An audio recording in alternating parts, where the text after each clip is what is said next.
Chapter 8. Getting Started. There is gold everywhere. Most people are not trained to see it. I wish I could say acquiring wealth was easy for me, but it wasn't. So, in response to the question, how do I start? I offer the thought process I go through on a day-to-day basis. It really is easy to find great deals. I promise you that. It's just like riding a bike. After a little wobbling, it's a piece of cake. But when it comes to money, it takes determination to get through the wobbling. That's a personal thing. To find million-dollar deals of a lifetime requires us to call on our financial genius. I believe that each of us has a financial genius within us. The problem is that our financial genius lies asleep, waiting to be called upon. It lies asleep because our culture has educated us into believing that the love of money is the root of all evil. It has encouraged us to learn a profession so we can work for money, but failed to teach us how to have money work for us. It taught us not to worry about our financial future, because our company or the government would take care of us when our working days are over. However, it is our children, educated in the same school system, who will end up paying for this absence of financial education. The message is still to work hard, earn money and spend it, and when we run short, we can always borrow more. Unfortunately, 90% of the Western world subscribes to the above dogma simply because it's easier to find a job and work for money. If you are not one of the masses, I offer you the following 10 steps to awaken your financial genius.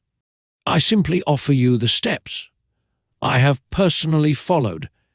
If you want to follow some of them, great. If you don't, make up your own. Your financial genius is smart enough to develop its own list. While in Peru, I asked a gold miner of 45 years how he was so confident about finding a gold mine. He replied, "There is gold everywhere. Most people are not trained to see it." And I would say that is true. In real estate, I can go out and in a day come up with 4 or 5 great potential deals, while the average person will go out and find nothing, even looking in the same neighborhood. The reason is that they have not taken the time to develop their financial genius. I offer you the following 10 steps as a process to develop your God-given powers over which only you have control. 1. Find a reason greater than reality, the power of spirit. If you ask most people if they would like to be rich or financially free, they would say yes. But then reality sets in. The road seems too long with too many hills to climb. It's easier to just work for money and hand the excess over to your broker. I once met a young woman who had dreams of swimming for the US Olympic team. The reality was that she had to get up every morning at 4 o'clock to swim for 3 hours before going to school. She did not party with her friends on Saturday night.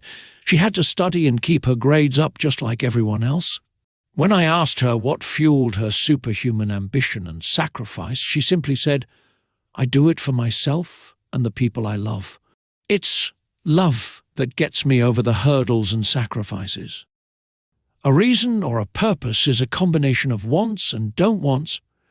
When people ask me what my reason for wanting to be rich is, I tell them that it is a combination of deep emotional wants and don't wants. I will list a few. First, the don't wants, for they create the wants. I don't want to work all my life. I don't want what my parents aspired for, which was job security and a house in the suburbs. I don't like being an employee. I hated that my dad always missed my football games because he was so busy working on his career. I hated it when my dad worked hard all his life, and the government took most of what he worked for at his death. He could not even pass on what he worked so hard for when he died. The rich don't do that. They work hard and pass it on to their children. Now the wants.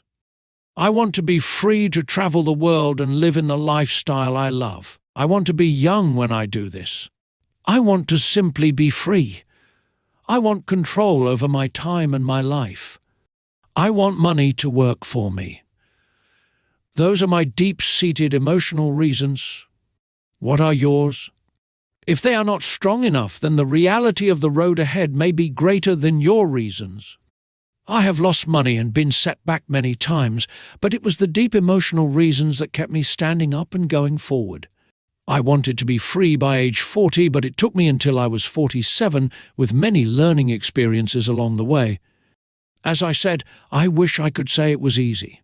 It wasn't. But it wasn't that hard either.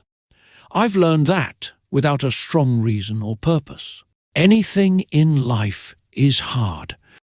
If you do not have a strong reason, there is no sense reading further. It will sound like too much work to learn to keep it. Many rich families lose their assets in the next generation simply because there was no one trained to be a good steward over their assets. Most people choose not to be rich. For 90% of the population, being rich is too much of a hassle. So they invent sayings that go, "I'm not interested in money. I'll never be rich. I don't have to worry, I'm still young. When I make some money, then I'll think about my future. My husband, wife, handles the finances." The problem with those statements is that they rob the person who chooses to think such thoughts of two things. One is time, which is your most precious asset. The second is learning. Having no money should not be an excuse to not learn. But that is a choice we all make daily. The choice of what we do with our time, our money, and what we put in our heads. That is the power of choice. All of us have choice. I just choose to be rich, and I make that choice every day. Invest first in education. In reality, the only real asset you have is your mind, the most powerful tool we have dominion over. Each of us has the choice of what we put in our brain once we're old enough. You can watch TV, read golf magazines, or go to ceramics class or a class on financial planning. You choose. Most people simply buy investments rather than first investing in learning about investing. A friend of mine recently had her apartment burglarized. The thieves took her electronics and left all the books. And we all have that same choice. 90% of the population buys TV sets, and only about 10% buy business books. So what do? I go to seminars. I like it when they are at least 2 days long because I like to immerse myself in a subject. In 1973, I was watching this guy on TV who was advertising a 3-day seminar on how to buy real estate for nothing down. I spent $385, and that course has made me at least $2 million, if not more. But more importantly, it bought me life. I don't have to work for the rest of my life because of that one course. I go to at least 2 such courses every year. I love CDs and audiobooks. The reason, I can easily review what I just heard. I was listening to an investor say something I completely disagreed with. Instead of becoming arrogant and critical, I simply listened to that 5-minute stretch at least 20 times, maybe more. But suddenly, by keeping my mind open, I understood why he said what he said. It was like magic. I felt like I had a window into the mind of one of the greatest investors of our time. I gained tremendous insight into the vast resources of his education and experience. The net result? I still have the old way I used to think, and I now have a new way of looking at the same problem or situation. I have 2 ways to analyze a problem or trend, and that is priceless. Today I often say, how would Donald Trump do this, or Warren Buffett, or George Soros? The only way I can access their vast mental power is to be humble enough to read or listen to what they have to say. Arrogant or critical people are often people with low self-esteem who are afraid of taking risks. That's because if you learn something new, you are then required to make mistakes in order to fully understand what you have learned. If you have read this far, arrogance is not one of your problems. Arrogant people rarely read or listen to experts. Why should they? They are the center of the universe. There are so many intelligent people who argue or defend when a new idea clashes with the way they think. In this case, their so-called intelligence combined with arrogance equals ignorance. Each of us knows people who are highly educated or believe they are smart, but their balance sheet paints a different picture. A truly intelligent person welcomes new ideas. For new ideas can add to the synergy of other accumulated ideas. Listening is more important than talking. If that were not true, God would not have given us 2 ears and only 1 mouth. Too many people think with their mouth instead of listening in order to absorb new ideas and possibilities. They argue instead of asking questions. I take a long view on my wealth. I do not subscribe to the get-rich-quick mentality most lottery players or casino gamblers have. I may go in and out of stocks, but I am long on education. If you want to fly an airplane, I advise taking lessons first. I am always shocked at people who buy stocks or real estate, but never invest in their greatest asset, their mind. Just because you bought a house or 2 does not make you an expert at real estate. 3. Choose friends carefully, the power of association. First of all, I do not choose my friends by their financial statements. I have friends who have actually taken a vow of poverty as well as friends who earn millions every year. The point is that I learn from all of them. Now, I will admit that there are people I have actually sought out because they had money. But I was not after their money, I was seeking their knowledge. In some cases, these people who had money have become dear friends. I've noticed that my friends with money talk about money. They don't do it to brag. They're interested in the subject. So I learn from them, and they learn from me. My friends who are in dire financial straits do not like talking about money, business, or investing. They often think it rude or unintellectual. So I also learn from my friends who struggle financially. I find out what not to do. I have several friends who have generated over $1 billion in their short lifetimes. The 3 of them report the same phenomenon. Their friends who have no money have never come to them to ask them how they did it. But they do come asking for one of 2 things, or both, a loan or a job. Warning, don't listen to poor or frightened people. I have such friends, and while I love them dearly, they are the Chicken Littles of life.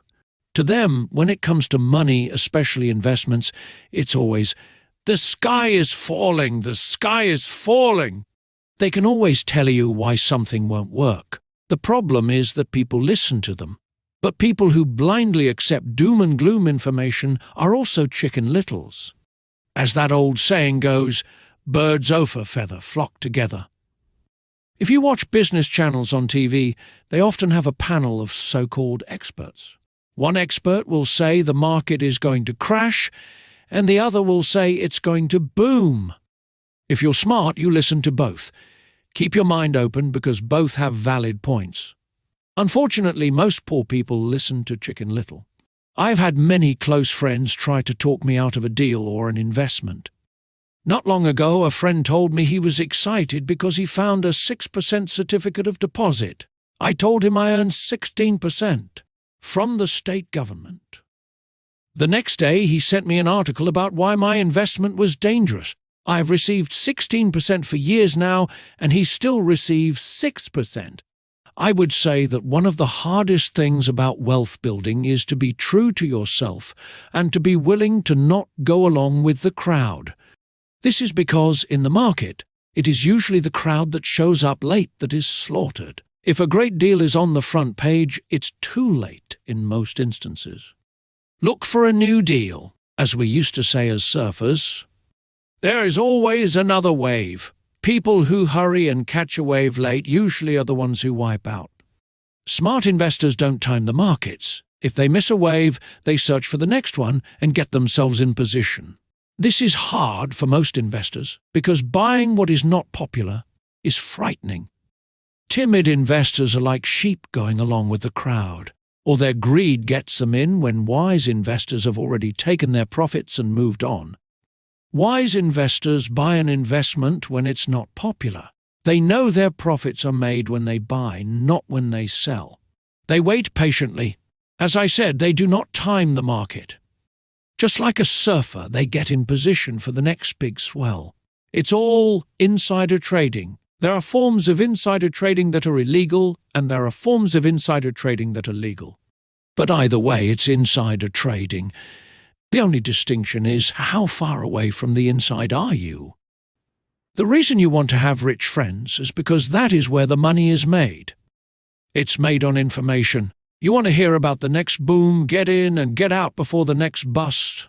I'm not saying do it illegally, but the sooner you know, the better your chances are for profits with minimal risk. That is what friends are for, and that is financial intelligence.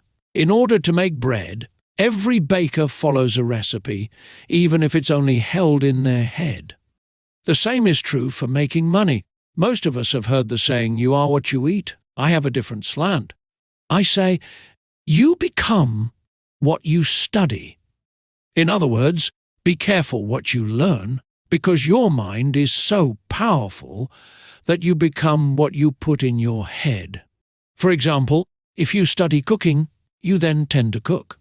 If you don't want to be a cook anymore, then you need to study something else. When it comes to money, the masses generally have one basic formula they learned in school, and it's this: work for money.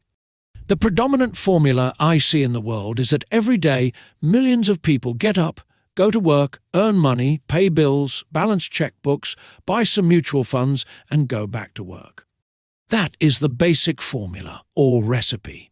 If you're tired of what you're doing or you're not making enough, it's simply a case of changing the formula via which you make money. Years ago, when I was 26, I took a weekend class called How to Buy Real Estate Foreclosures. I learned a formula. The next trick was to have the discipline to actually put into action what I had learned. That is where most people stop. For 3 years, while working for Xerox, I spent my spare time learning to master the art of buying foreclosures. I've made several $1 million using that formula. So after I mastered that formula, I went in search of other formulas. For many of the classes, I did not directly use the information I learned, but I always learned something new. I have attended classes designed for derivative traders, commodity option traders, and chaologists. I was way out of my league, being in a room full of people with doctorates in nuclear physics and space science. Yet I learned a lot that made my stock and real estate investing more meaningful and lucrative. Most junior colleges and community colleges have classes on financial planning and buying traditional investments. They are good places to start, but I always search for a faster formula. That is why, on a fairly regular basis, I make more in a day than many people will make in their lifetime. Another side note, in today's fast-changing world, it's not so much what you know anymore that counts, because often what you know is old. It is how fast you learn. That skill is priceless. It's priceless in finding faster formulas, recipes, if you will, for making dough. Working hard for money is an old formula born in the day of cavemen. 5. Pay yourself first. The power of self-discipline. If you cannot get control of yourself, do not try to get rich. It makes no sense to invest, make money, and blow it. It is the lack of self-discipline that causes most lottery winners to go broke soon after winning millions. It is the lack of self-discipline that causes people who get a raise to immediately go out and buy a new car or take a cruise. It is difficult to say which of the 10 steps is the most important, but of all the steps, this step is probably the most difficult to master if it is not already a part of your makeup. I would venture to say that personal self-discipline is the #1 delineating factor between the rich, the poor, and the middle class. Simply put, people who have low self-esteem and low tolerance for financial pressure can never be rich. As I have said, a lesson learned from my rich dad was that the world will push you around. The world pushes people around, not because other people are bullies, but because the individual lacks internal control and discipline. People who lack internal fortitude often become victims of those who have self-discipline. In the entrepreneur classes I teach, I constantly remind people to not focus on their product, service, or widget, but to focus on developing management skills. The 3 most important management skills necessary to start your own business are management of 1. Cash flow. 2. People. I would say the skills to manage these 3 apply to anything, not just entrepreneurs. The 3 matter in the way you live your life as an individual or as part of a family, a business, a charitable organization, a city, or a nation. Each of these skills is enhanced by the mastery of self-discipline. I do not take the saying, "pay yourself first," lightly. The statement, "pay yourself first," comes from George Clayson's book, The Richest Man in Babylon. Millions of copies have been sold, but while millions of people freely repeat that powerful statement, few follow the advice. As I said, financial literacy allows one to read numbers, and numbers tell the story. By looking at a person's income statement and balance sheet, I can readily see if people who spout the words, "pay yourself first," actually practice what they preach. A picture is worth 1,000 words. So let's review the financial statements of people who pay themselves first against someone who doesn't. Study the diagrams and see if you can pick up some distinctions. Again, it has to do with understanding cash flow, which tells the story. Most people look at the numbers and miss the story. People who pay themselves first. Income statement. Income, salary, job. Expenses, taxes, rent, food. Balance sheet, assets, save, invest. Liabilities. Do you see it? The diagram reflects the actions of individuals who choose to pay themselves first. Each month, they allocate money to their asset column before they pay their monthly expenses. Although millions of people have read Clayson's book and understand the words "pay yourself first," in reality, they pay themselves last. Now I can hear the howls from those of you who sincerely believe in paying your bills first. And I can hear all the responsible people who pay their bills on time. I'm not saying be irresponsible and not pay your bills. All I am saying is do what the book says, which is pay yourself first. And the previous diagram is the correct accounting picture of that action. Job. People who pay everyone else first. Income statement, income, salary, expenses, taxes, rent, food. Balance sheet, assets, liabilities. If you can truly begin to understand the power of cash flow, you will soon realize what is wrong with the previous diagram, or why 90% of people work hard all their lives and need government support like Social Security when they are no longer able to work. Kim and I have had many bookkeepers, accountants, and bankers who had a major problem with this way of looking at pay yourself first. The reason is that these financial professionals actually do what the masses do. They pay themselves last. There have been times in my life when, for whatever reason, cash flow was far less than my bills. I still paid myself first. My accountant and bookkeeper screamed in panic, "They're going to come after you. The IRS is going to put you in jail. You're going to ruin your credit rating. They'll cut off the electricity." I still paid myself first. Why, you ask? Because that's what the story The Richest Man in Babylon was all about. The power of self-discipline and the power of internal fortitude. As my rich dad taught me the first month I worked for him, most people allow the world to push them around. A bill collector calls, and you pay or else. A sales clerk says, "Oh, just put it on your charge card." Your real estate agent tells you, "Go ahead." The government allows you a tax deduction on your home. That is what the book is really about. Having the guts to go against the tide and get rich. You may not be weak, but when it comes to money, many people get wimpy. I am not saying be irresponsible. The reason I don't have high credit card debt and doodad debt is because I pay myself first. The reason I minimize my income is because I don't want to pay it to the government. That is why my income comes from my asset column through a Nevada corporation. If I work for money, the government takes it. Although I pay my bills last, I am financially astute enough to not get into a tough financial situation. I don't like consumer debt. I actually have liabilities that are higher than % of the population, but I don't pay for them. Other people pay for my liabilities. They're called tenants. So rule number 1 in paying yourself first is don't get into consumer debt in the first place. Although I pay my bills last, I set it up to have only small, unimportant bills that are due. When I occasionally come up short, I still pay myself first. I let the creditors and even the government scream. I like it when they get tough. Why? because those guys do me a favor. They inspire me to go out and create more money. So I pay myself first, invest the money, and let the creditors yell. I generally pay them right away anyway. Kim and I have excellent credit. We just don't cave into pressure and spend our savings or liquidate stocks to pay for consumer debt. That is not too financially intelligent. To successfully pay yourself first, keep the following in mind. 1. Don't get into large debt positions that you have to pay for. Keep your expenses low. Build up assets first, then buy the big house or nice car. Being stuck in the rat race is not intelligent. 2. When you come up short, let the pressure build and don't dip into your savings or investments. Use the pressure to inspire your financial genius to come up with new ways of making more money and then pay your bills. You will have increased your ability to make more money as well as your financial intelligence.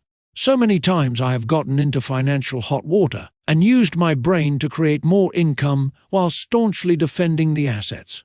In my asset column, my bookkeeper has screamed and dived for cover, but I was like a good soldier defending the fort assets. Poor people have poor habits. A common bad habit is innocently called dipping into savings. The rich know that savings are only used to create more money, not to pay bills. I know that sounds tough, but as I said, if you're not tough inside, the world will always push you around anyway. If you do not like financial pressure, then find a formula that works for you. A good one is to cut expenses, put your money in the bank, pay more than your fair share of income tax, buy safe mutual funds, and take the vow of the average. But this violates the pay yourself first rule. This rule does not encourage self-sacrifice or financial abstinence. It doesn't mean pay yourself first and starve.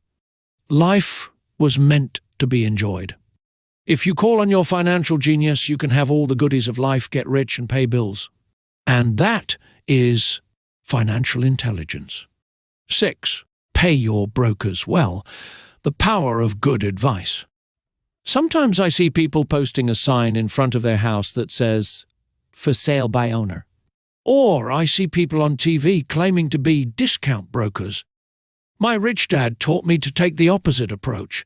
He believed in paying professionals well, and I have adopted that policy also. Today I have expensive attorneys, accountants, real estate brokers, and stockbrokers. Why?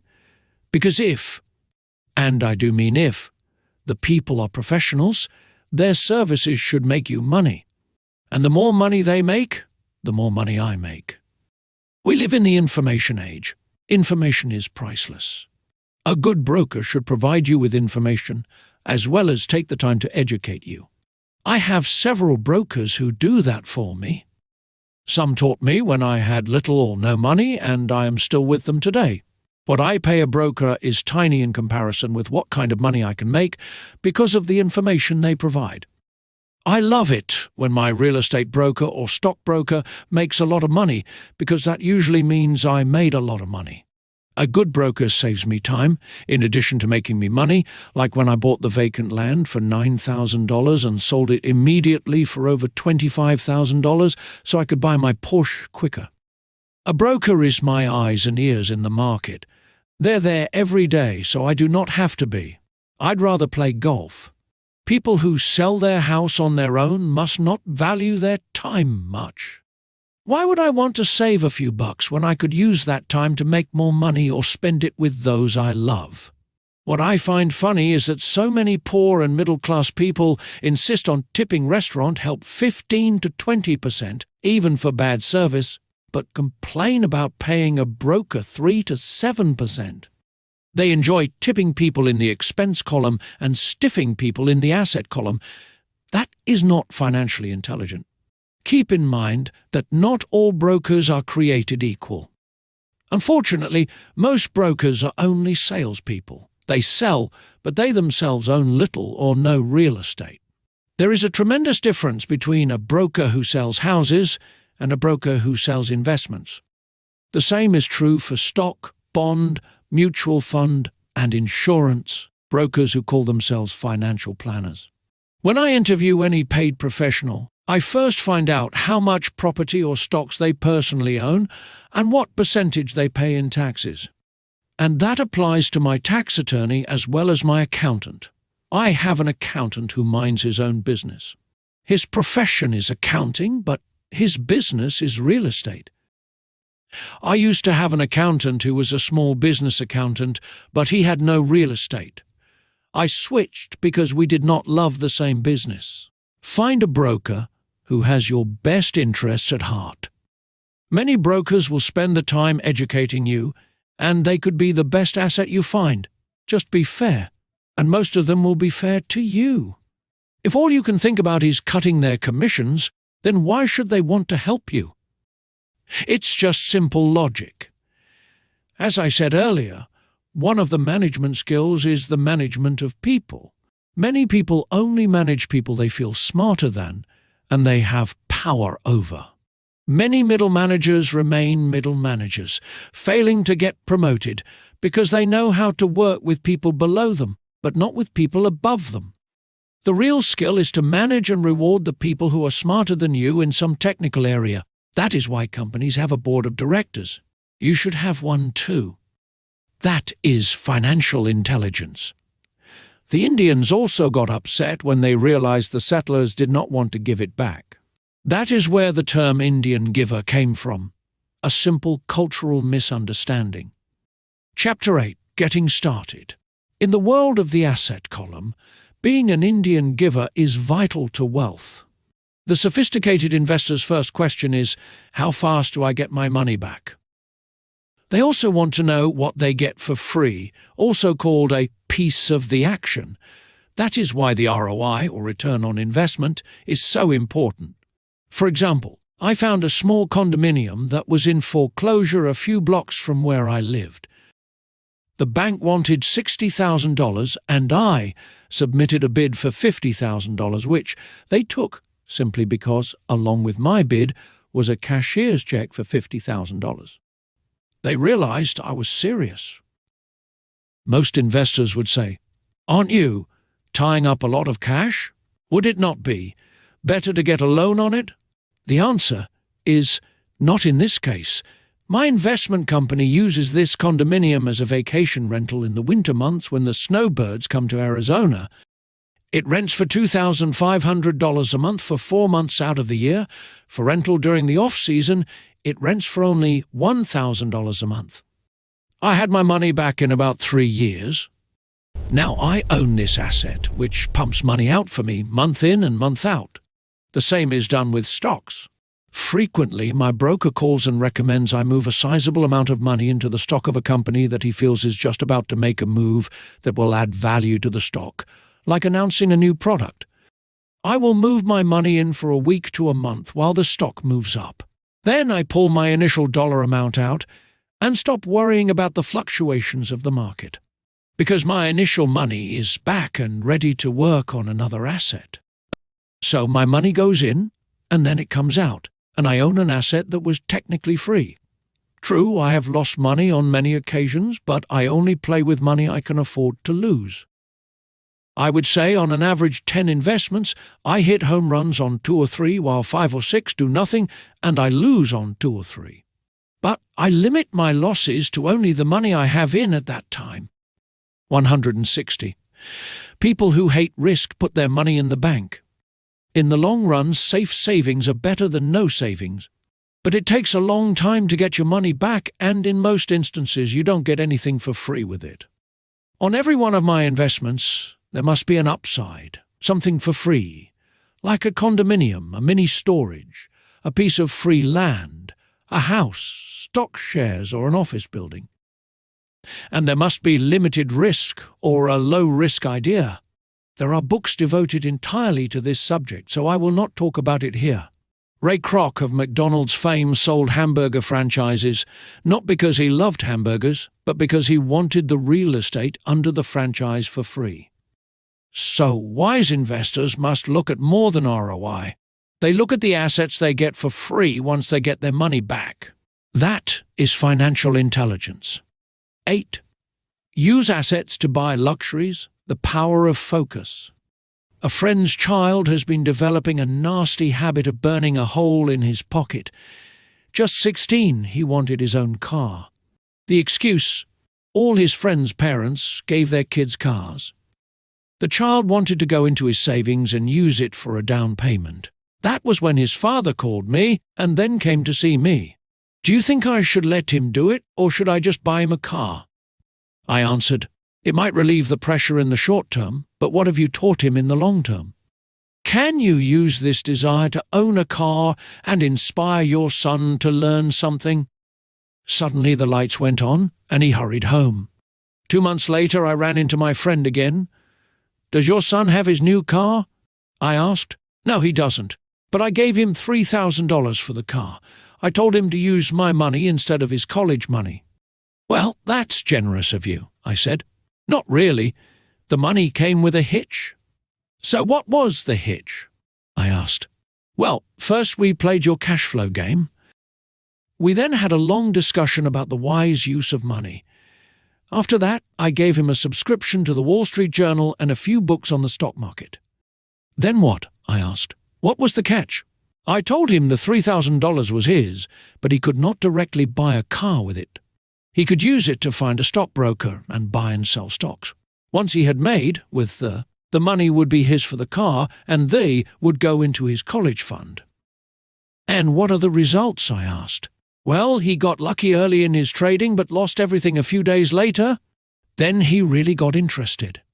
Today, I would say he is down $2,000, but his interest is up. He has read all the books I bought him, and he's gone to the library to get more. He reads the Wall Street Journal voraciously, watching for indicators. He's got only $1,000 left, but his interest in learning are sky high. He knows that if he loses that money, he walks for 2 more years, but he does not seem to care. He even seems uninterested in getting a car, because he's found a game that is more fun. What happens if he loses all the money? I asked. We'll cross that bridge when we get to it. I'd rather have him lose everything now than wait till he's our age to risk losing everything. And besides, that is the best $3,000 I've ever spent on his education. What he is learning will serve him for life, and he seems to have gained a new respect for the power of money. As I said earlier, if a person cannot master the power of self-discipline, it is best not to try to get rich. I say this because, although the process of developing cash flow from an asset column is easy in theory, what's hard is the mental fortitude to direct money to the correct use. Due to external temptations, it is much easier in today's consumer world to simply blow money out the expense column. With weak mental fortitude, that money flows into the paths of least resistance. That is the cause of poverty and financial struggle. The following example illustrates the financial intelligence needed to direct money to make more money.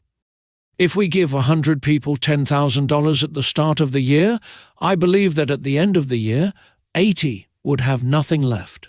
In fact, many would have created greater debt by making a down payment on a new car, refrigerator, electronics, or a holiday.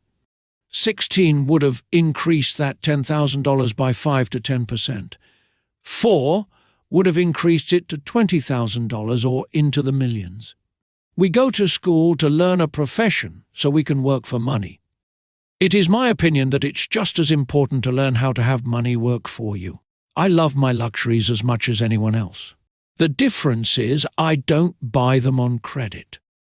It's the keep up with the Joneses trap. When I wanted to buy a Porsche, the easy road would have been to call my banker and get a loan. Instead of choosing to focus in the liability column, I chose to focus in the asset column.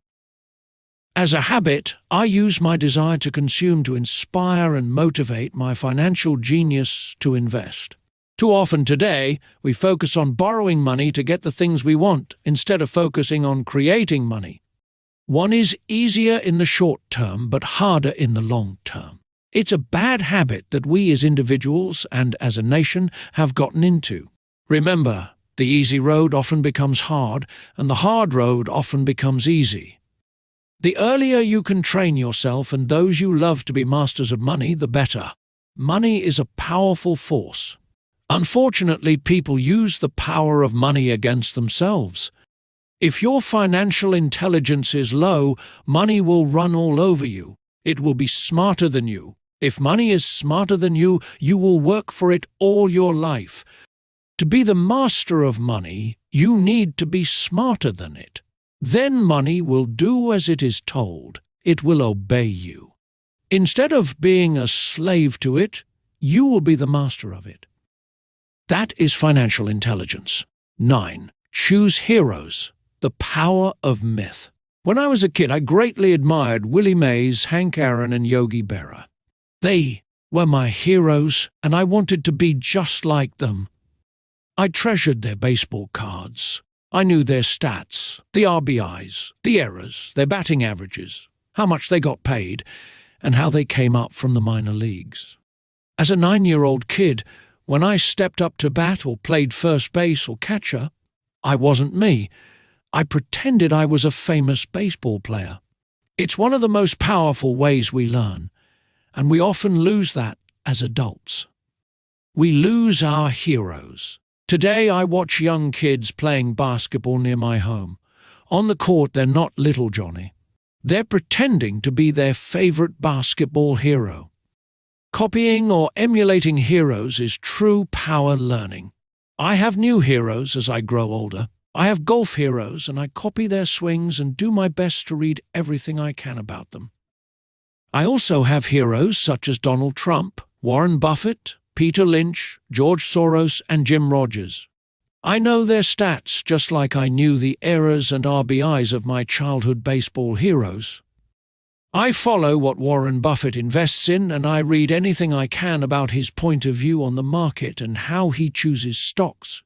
And I read about Donald Trump, trying to find out how he negotiates and puts deals together. Just as I was not me when I was up to bat, when I'm in the market or I'm negotiating a deal, I am subconsciously acting with the bravado of Trump. Or when analyzing a trend, I look at it as though Warren Buffett were doing it. By having heroes, we tap into a tremendous source of raw genius. But heroes do more than simply inspire us. Heroes make things look easy. Making it look easy convinces us to want to be just like them. If they can do it, so can I. When it comes to investing, too many people make it sound hard. Instead, find heroes who make it look easy. 10. Teach and you shall receive. The power of giving. Both of my dads were teachers. My rich dad taught me a lesson I have carried all my life, the necessity of being charitable or giving. My educated dad gave a lot of his time and knowledge, but almost never gave away money. He usually said that he would give when he had some extra money, but of course there was rarely any extra.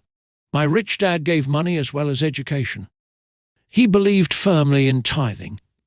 If you want something, you first need to give, he would always say. When he was short of money, he gave money to his church or to his favorite charity.